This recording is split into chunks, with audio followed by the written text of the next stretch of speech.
नमस्कार दोस्तों, स्वागत है आप सभी का आपके अपने ही YouTube channel all exam paper में। दोस्तों मैं लेकर आ गया हूँ वार्षिक परीक्षा कक्षा 9वीं का सामाजिक विज्ञान का ये पेपर है। इस वीडियो के माध्यम से हम पूरा सॉल्यूशन देखने वाले हैं। तो चैनल पर नए जुड़े हो चैनल को सब्सक्राइब कर लेना है।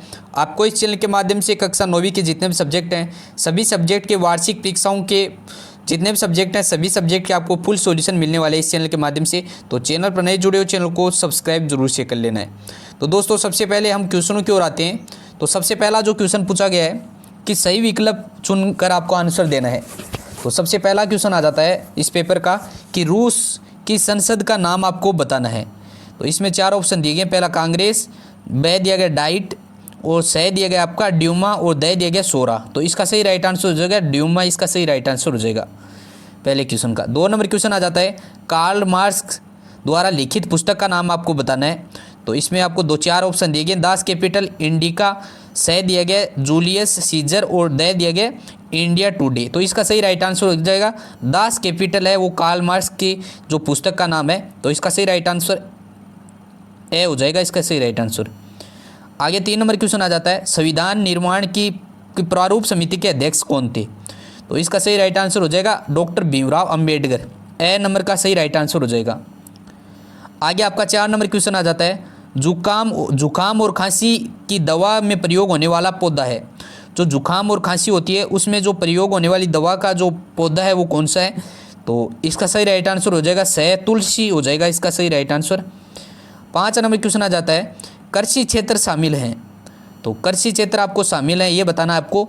तो इसमें 4 ऑप्शन दिए प्राथमिक क्षेत्र में, द्वितीय क्षेत्र में, तृतीय क्षेत्र में और द्वितीय तृतीय क्षेत्र दोनों में। तो इसका सही राइट आंसर हो जाएगा प्राथमिक क्षेत्र में है वो कृषि क्षेत्र है वो शामिल है। तो सही राइट आंसर ए नंबर का राइट आंसर हो जाएगा।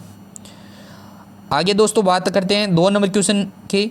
तो 2 नंबर क्वेश्चन आपका जो पूछा गया है कि रिक्त स्थानों की आपको पूर्ति करनी है। सबसे पहला क्वेश्चन आ जाता है कर्क रेखा भारत को जो है कितने भागों में है वो बांटती है। तो 2 भागों में बांटती है। तो इसका सही राइट आंसर आपको 2 लगा लेना है। 2 आपको इस ऑप्शन में भर देना है। यहाँ पर आपको 2 और 4 2 दिए गए। तो 2 इसका सही राइट आंसर हो जाएगा। आगे आ जाता है सेकंड आ जाता है इसमें कि विश्व का सर्वोच्च पर्वत शिखर है। तो माउंट एवरेस्ट है वो सर्वोच्च शिखर पर्वत है। तो विश्व का सर्वोच्च जो पर्वत शिखर है वो माउंट एवरेस्ट है। तो इसका माउंट एवरेस्ट इसका सही राइट आंसर हो जाएगा।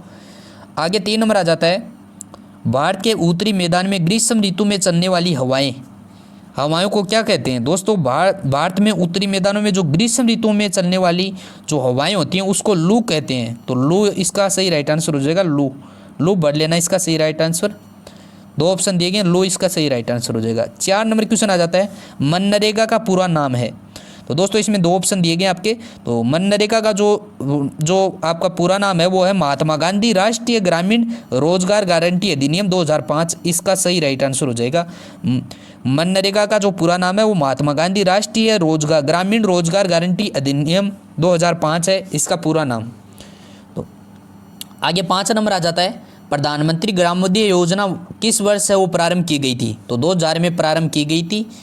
जो प्रधानमंत्री ग्रामोदय जो योजना थी वो 2000 में प्रारंभ की गई थी। तो इसका सही राइट आंसर हो जाएगा 5 नंबर का सही राइट आंसर हो जाएगा आपका 2000 इसका सही राइट आंसर हो जाएगा। आगे क्वेश्चन की ओर बढ़ते हैं। हेलो दोस्तों, पढ़ाई में डाउट्स हैं तो सबका सॉल्यूशन है डाउट नेट। घबराइए मत, आपके पास कोई भी क्वेश्चन हो किसी भी सब्जेक्ट का हो आप इस एप्लीकेशन के माध्यम से उसका सॉल्यूशन ले सकते हो। उसकी आपको क्वेश्चन की फोटो लेनी है, क्रॉप करना और उसे अपलोड कर देना और 5 सेकंड के अंदर आपको तुरंत सॉल्यूशन मिल जाएगा। और वो चाहे क्वेश्चन आपका होमवर्क का हो, सीबीएसई का हो, यूपी बिहार किसी भी स्टेट का क्वेश्चन हो, उसके अलावा IIT JEE main advance NEET और 6 से 12 तक किसी भी सब्जेक्ट का क्वेश्चन हो उस क्वेश्चन का आपको सॉल्यूशन मिल जाएगा। और सब्जेक्ट में जैसे फिजिक्स, केमिस्ट्री, मैथ, बायोलॉजी कोई भी सब्जेक्ट होगी उसका आपको तुरंत आंसर मिल जाएगा। और यहाँ पे कोटा की टॉप फैकल्टी में GB sir, NJ sir, AMN, Prince sir सबके द्वारा और 3 करोड़ स्टूडेंट जिनके द्वारा ट्रस्टेड एप्लीकेशन है, इस पे आप बिल्कुल आसानी से सवालों के जवाब ले सकते हो। लिंक इन डिस्क्रिप्शन से जरूर। तो दोस्तों आगे आपका 3 नंबर क्वेश्चन आ जाता है कि एक शब्द और एक वाक्य में आपको उत्तर देना है। जिसमें पहला क्वेश्चन पूछा गया है कि नर्मदा नदी का उद्गम स्थल है वो कहाँ है। तो दोस्तों इसका सही राइट आंसर हो जाएगा आपका अमरकंटक में जो है नर्मदा नदी का उद्गम स्थल है। तो ऐसा का एक उत्तर ये हो जाएगा अमरकंटक, इसका सही राइट आंसर हो जाएगा। सेकंड क्वेश्चन पूछा गया है भारत की सबसे बड़ी मीठे पानी की झील है वो कौन सी है? तो दोस्तों भारत की जो सबसे बड़ी है मीठे पानी की जो झील है वो वुल्लर झील है। तो इसका सही राइट आंसर हो जाएगा वुल्लर झील। ये पड़ती है जम्मू कश्मीर में। तो इसका सही राइट आंसर वुल्लर झील इसका सही राइट आंसर हो जाएगा। 3 नंबर क्वेश्चन आ जाता है, भारत में किस प्रकार की जलवायु पाई जाती है? दोस्तों ये भारत में जो जलवायु पाई जाती है वो किस प्रकार की जलवायु पाई जाती है? ये उष्ण कटिबंधीय जलवायु पाई जाती है। तो इसका सही राइट आंसर है उष्ण कटिबंधीय मानसूनी जलवायु भारत में पाई जाती है। आगे आ जाता है 4 नंबर, भारत के वर्तमान राष्ट्रपति का नाम क्या है? तो भारत के जो वर्तमान में राष्ट्रपति हैं उसका नाम रामनाथ कोविंद है। ये आपको नोट कर लेना है। आगे 5 नंबर आ जाता है, हिटलर किस देश को विश्व का सबसे शक्तिशाली देश बनाना चाहता था? तो दोस्तों जर्मनी को है वो हिटलर है वो सबसे शक्तिशाली देश बनाना चाहता था। तो इसका सही राइट आंसर हो जाएगा जर्मनी 5 नंबर क्वेश्चन का। तो 15 नंबर आपके कंप्लीट हो जाते हैं। उसके बाद में आपका 4 नंबर क्वेश्चन आ जाता है। 4 नंबर क्वेश्चन आ जाता है, सत्य और असत्य में आपको चुनकर है वो आंसर देना है। सबसे पहला आ जाता है, संसद के 2 सदन हैं। तो दोस्तों ये बिल्कुल सही है, संसद के 2 सदन होते हैं। तो ये सत्य हो जाएगा, पहला क्वेश्चन सत्य हो जाएगा। आगे सेकंड आ जाता है, प्रधानमंत्री सरकार का प्रमुख नहीं होता है। तो ये असत्य हो जाएगा आपका 2 नंबर। 3 नंबर आ जाता है, जर्मनी ने द्वितीय विश्व युद्ध में परमाणु बम का प्रयोग किया था। तो ये असत्य हो जाएगा, असत्य हो जाएगा। आगे 4 नंबर आ जाता है, सर्पगंधा का प्रयोग रक्तचाप में होता है। तो ये बिल्कुल सही होता है। तो इसका सत्य हो जाएगा 4 नंबर क्वेश्चन। 5 नंबर में, भारत की न्यायपालिका विश्व की सबसे प्रभावशाली न्यायपालिका है। ये भी सत्य हो जाएगा। तो सत्य आपको इस प्रकार से सत्य और असत्य में आपको आंसर है वो देने हैं। तो इस प्रकार से आपको लगा लेना है सत्य और असत्य में। दोस्तों आगे 5 नंबर क्वेश्चन आ जाता है, सही जोड़ी का आपको मिलान करना है। सबसे पहला आपको दिया गया है माउंट एवरेस्ट। तो माउंट एवरेस्ट की जो आपके सामने आमने सामने आपको मिलान करना है। तो माउंट एवरेस्ट को आपको मिला देना है कि 8,848 मीटर से मिला देना है माउंट एवरेस्ट को। आगे आ जाता है, सेकंड दिया गया है 5 नदियों का प्रदेश। 5 नदियों का प्रदेश पंजाब कहलाता है। तो इसको पंजाब से मिला देना है। आगे आपका जो है अन्नपूर्णा योजना है वो 1 अप्रैल 2000 को प्रारंभ की गई थी। तो 1 अप्रैल 2000 को मिला देना है। 1 अप्रैल 2000 को इससे अन्नपूर्णा योजना से मिला देना है। आगे पंडित जवाहरलाल नेहरू, इसको मिला देना है। भारत के प्रथम प्रधानमंत्री पंडित जवाहरलाल नेहरू थे। तो इसके मिला देना है। आगे आ जाता है वयस्क मताधिकार। 18 वर्ष की उम्र, इससे मिला देना है। तो इस प्रकार से आपको सही जोड़ी का मिलान करना है। तो आपके 25 नंबर कंप्लीट होते हैं। आगे हम बात करेंगे 6 नंबर क्वेश्चन से। 6 नंबर क्वेश्चन आपका, भारतीय मरुस्थल के बारे में 2 बातें आपको लिखनी है। और इसके अथवा में आपको भारत के उन द्वीपों के नाम लिखे हैं जो परवाल भित्ति के हैं। तो इसका आंसर हो जाएगा दोस्तों, पहले आपको सभी क्वेश्चंस को देख लेना है, उसके बाद में सभी क्वेश्चंस के आंसर आपको इसी वीडियो के माध्यम से मिलने वाले हैं। तो दोस्तों सबसे पहला जो 6 नंबर क्वेश्चन आ जाता है इसका आंसर देख लेते हैं कि भारतीय मरुस्थल के बारे में 2 आपको बातें लिखनी है। तो पहले आपको लिखनी है कि भारतीय मरुस्थल को थार मरुस्थल के नाम से भी जाना जाता है। यह अरावली की पहाड़ियों के दक्षिणी किनारे की ओर स्थित है और यह बालू के टिब्बों से भरा हुआ रेतीला मैदान है। यहाँ पूरे वर्ष 150 मीटर से भी कम वर्षा होती है। एक आपको ये लिख लेना है। सेकंड आपको लिखना है कि अर्धचंद्राकार रेत के टिब्बे जिन्हें बरखान कहा जाता है और भारतीय मरुस्थल की प्रमुख विशेषता ऊंट मरुस्थल का सबसे महत्वपूर्ण जानवर है। तो ये 2 आपको बातें हैं वो लिख लेनी है। 6 नंबर क्वेश्चन के आंसर ये 2 आपको प्रमुख बातें लिखनी है। 7 नंबर क्वेश्चन पूछा गया है कि लुई 16वें के समय फ्रांस की आर्थिक स्थिति कैसी थी? तो इसका उत्तर हो जाएगा 7 नंबर क्वेश्चन के, लुई 16वें के समय जो फ्रांस की आर्थिक स्थिति वो दयनीय थी, जिसके लिए सरकार की फिजूल खर्ची, राजा का सरकारी व्यय व विलासितापूर्ण जीवन एवं राज्य की कर व्यवस्था वो जिम्मेदार थी। तो ये हो जाएगा 7 नंबर क्वेश्चन का उत्तर। आगे आपका 8 नंबर क्वेश्चन आ जाता है, मित्र राष्ट्रों में शामिल देशों के आपको नाम लिखने हैं। तो पहला आपको नाम लिखना है इंग्लैंड, दूसरा आपको जापान लिखना है और तीसरा आपको संयुक्त राज्य अमेरिका लिखना है, आपको आगे रूस लिखना है, आपको आगे फ्रांस लिखना है। तो ये मित्र राष्ट्र देश हैं। तो इंग्लैंड, जापान, संयुक्त राज्य अमेरिका, रूस, फ्रांस, ये आपको 8 नंबर क्वेश्चन में लिख लेने हैं। आगे 9 नंबर क्वेश्चन आ जाता है, लोकतंत्र का अर्थ लिखिए। तो लोकतंत्र का अर्थ होता है दोस्तों, इसका उत्तर हो जाएगा कि लोकतंत्र को आधुनिक काल के में शासन का सर्वश्रेष्ठ रूप माना जाता है। शाब्दिक उत्पत्ति की दृष्टि से डेमोक्रेसी शब्द यूनानी भाषा के डेमोस और क्रेटिया से मिलकर बना है, जिसका अर्थ है लोक और शासन। इस प्रकार लोकतंत्र है वो शाब्दिक अर्थ जनता का शासन होता है। तो दोस्तों ये था लोकतंत्र का अर्थ आपको बताना है। तो लोकतंत्र का जो शाब्दिक अर्थ होता है वो जनता का शासन होता है। यहाँ से आपको लगाकर ये पूरा का पूरा आपको लोकतंत्र के बारे में लिख लेना है, या तो आप स्क्रीनशॉट ले सकते हैं या इसका आंसर आप लिख सकते हैं। आगे 10 नंबर क्वेश्चन पूछा गया है कि भारतीय संविधान कब लागू किया गया था। तो दोस्तों भारतीय जो संविधान है वो 26 नवंबर 1949 को भारतीय संविधान सभा की ओर से संविधान अपनाया गया था और इसे लागू किया गया था। दोस्तों भारतीय संविधान है वो 26 नवंबर 1949 को लागू किया गया था। तो ये आपको आंसर है लिख लेना 10 नंबर क्वेश्चन में यहाँ तक। आगे आ जाता है 11 नंबर क्वेश्चन, मानक समय से आप क्या समझते हैं। दोस्तों इसका उत्तर हो जाएगा कि मानक जो समय होता है उसमें आपको लिख देना है कि भारत का देशांतरीय विस्तार 68/7 पूर्व से 97/25 पूर्वी देशांतर के मध्य लगभग 30 डिग्री है वो स्थित है। इतना अधिक देशांतरीय विस्तार 72 के पूर्वी और पश्चिमी भाग में 2 घंटे का समयांतर उत्पन्न करता है। संपूर्ण भारत के लिए एक समय जोन निर्धारित करने के लिए 72 के मध्य वो देशांतर रेखा 82-30 पूर्वी देशांतर को रेखा को भारत का मानक व्यांतर निर्धारित किया जाता है। तो ये आपको आंसर लिखना है 11 नंबर क्वेश्चन का उत्तर ये लिख देना आपको। आगे दोस्तों आपका 12 नंबर क्वेश्चन आ जाता है कि भारतीय मानसूनी वर्षा की 3 विशेषता आपको लिखनी है। तो पहले आपको लिख देना है भारत में होने वाली मानसून की वर्षा की जो विशेषता है वो निम्नलिखित है। सबसे पहली जो मानसून की विशेषता लिख देनी है, पहली लिख देनी है भारत में मानसून अनिश्चित होता है। सेकंड आपको लिख देनी है भारत के विभिन्न स्थानों में वर्ष प्रतिवर्ष प्राप्त होने वाली वर्षा की मात्रा है वो बहुत ही परिवर्तनशीलता वो पाई जाती है। ये 15% से 80% तक है वो होती है।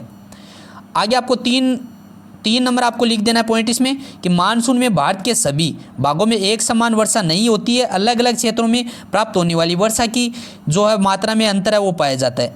आगे इसमें 4 नंबर आपको पॉइंट लगाना है कि मानसून और ग्रीष्मकालीन मानसून की अवधि में भी अंतर है वो पाया जाता है।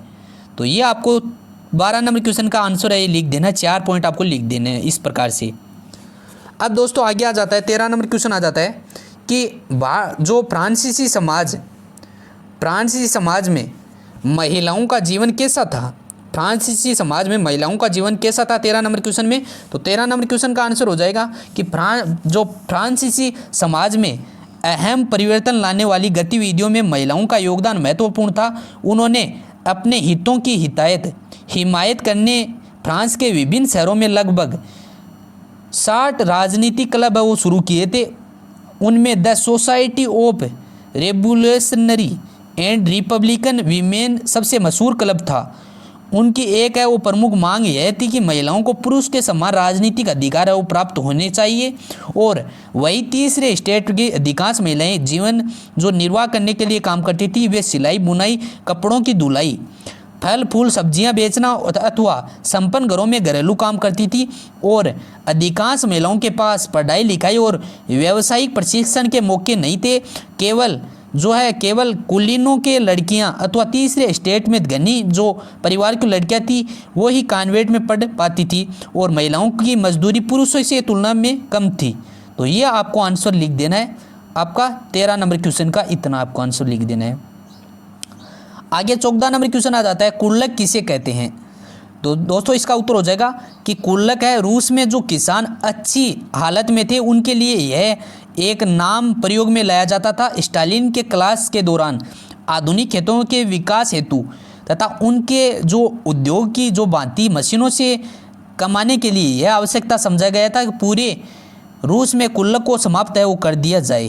तो ये आपका कुल्लक का आंसर हो जाएगा 14 नंबर क्वेश्चन का। ये आपको आंसर लिख लेना है। आगे दोस्तों 15 नंबर क्वेश्चन आ जाता है वनों का महत्व लिखिए। तो पहले आपको लिख लेना है इसका उत्तर में कि वन हमारे लिए बहुत आवश्यक महत्वपूर्ण महत्व रखते हैं। इनके महत्व हैं निम्नलिखित हैं। सबसे पहले वनों का महत्व आपको पहला लिख देना है ये वातावरण को संतुलित करते हैं। सेकंड आपको लिख देना है ये वर्षा को नियंत्रित करते हैं। 3 नंबर आपको लिख देना है ये भूमि कटाव तथा बाढ़ पर नियंत्रित रहते हैं और ये प्रदूषण को नियंत्रित करते हैं। 4 नंबर ये लिख देना है प्रदूषण को नियंत्रित करते हैं। 5 नंबर लिख देना है वनों से हमें कई उत्पादों औषधियाँ प्राप्त होती हैं।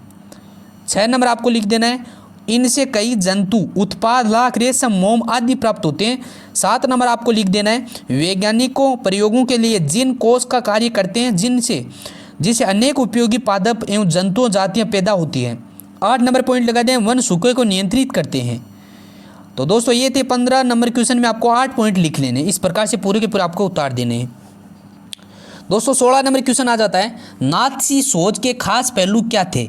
तो इसका उत्तर हो जाएगा कि नाथसी सोच के खास पहलू निम्नलिखित थे। पहला जो पहलू था वो था नस्ली श्रेष्ठताओं की भावना, और सेकंड था यहूदियों का विरोध, और 3 नंबर था लेबेस्त्राम या जीवन परिधि की भू राजनीतिक अवधारणा। हिटलर अपने लोगों को बसाने के लिए ज़्यादा से ज़्यादा इलाकों पर कब्जा करने को ज़रूरी मानता था। और आपको 4 नंबर पॉइंट लगा देना है, यूटोपिया नक्सली कल्पना लोग और नाज़ी विचारधाराओं में आदर्श विश्व के निर्माण की कल्पना की गई थी जो यहूदियों के पूर्णतः मुक्त हो, केवल जर्मन आर्य मूल के लोग रहते हो। तो ये 4 नंबर पॉइंट लगा देना है। आपको 5 नंबर आपको लगा देना है युद्धों का समर्थन, और 6 नंबर आपको साम्यवाद और लोकतंत्र का विरोध, ये आपको पॉइंट लगा देने हैं। आगे दोस्तों आपका आ जाता है 17 नंबर क्वेश्चन आ जाता है कि लोकतांत्रिक एवं गैर लोकतांत्रिक शासन की तुलना कीजिए।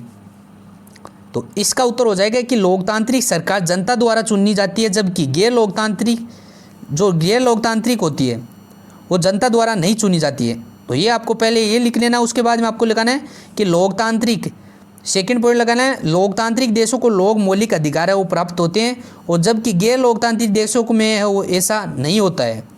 तो ये आपको लगा लेना है। आगे 3 नंबर आपको पॉइंट लगा लेना है, लोकतंत्र में निरंतर चुनाव होते हैं जिनमें जनता है वो सरकार को बदल देती है, और 4 नंबर आपको पॉइंट लगा, लोकतंत्र ये सरकार संविधान के अनुसार कार्य करती है। 5 नंबर आपको पॉइंट लगा देना है, लोकतंत्र में संसद का प्रमुख होता है। तो दोस्तों ये था कक्षा 9वीं का पूरा सॉल्यूशन। वो एक या 2 क्वेश्चन रह गए हैं, वो आपको जल्दी आपको सॉल्यूशन के साथ में वो प्रोवाइड करवा दिए जाएंगे। और दोस्तों ये था कक्षा 9वीं का वार्षिक परीक्षा का पूरा सॉल्यूशन। अपने नोटबुक में आप नोट कर सकते हैं अच्छी तरीके से। और दोस्तों चैनल पर नए जुड़े हो, चैनल को सब्सक्राइब कर लेना है। आपको इस चैनल के माध्यम से कक्षा 9वीं के जितने भी सब्जेक्ट हैं, सभी सब्जेक्ट के आपको वार्षिक परीक्षा के जितने भी पेपर हुए हैं, सभी पेपर आपको दिए गए हैं ओपन बुक के आधार पर। जो आपको कॉपी दी गई है उसमें आपको पूरा सॉल्यूशन आपको इसी चैनल के माध्यम से प्रोवाइड करवाया जाएगा। तो चैनल पर नए जुड़े हो, चैनल को सब्सक्राइब कर लेना है, वीडियो को लाइक कर देना है, और दोस्तों के साथ में वीडियो को शेयर कर देना है ताकि सभी के हेल्प हो सके। धन्यवाद, मिलते हैं अगले वीडियो में, तब तक के लिए जय हिंद जय भारत।